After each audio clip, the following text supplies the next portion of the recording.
আমরা বছরে কিন্তু একদম মিড পয়েন্টে এসে পৌঁছেছি, তাই পরীক্ষার তোড়জোড়ও কিন্তু এখন খুব তুঙ্গে। তাই জন্য একটি বিশেষ তথ্য জানাতে আজকে হাজির হলাম আপনাদেরকে।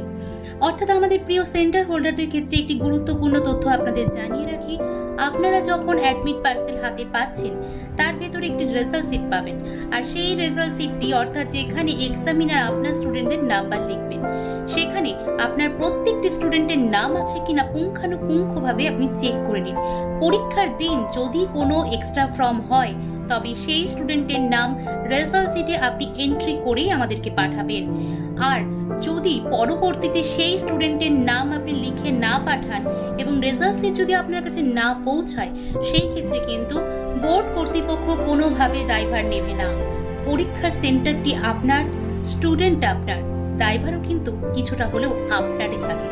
অবশ্যই আমরা আপনাদের সাথে আছি, আপনাদের সাহায্যের জন্য আছি, কিন্তু আপনাকেও তো সেই সাহায্যের হাতটি বাড়াতে হবে, তবেই একটি পূর্ণ কাজ সম্পন্ন হবে। তাই অবশ্যই পরীক্ষার রেজাল্ট সিটে সবার নাম দেখে নিন এবং কোনো এক্সট্রা ফর্ম হলে তার নাম রেজাল্ট সিটে এন্ট্রি করে দিন। প্রত্যেকে ভালো থাকুন। টাটা।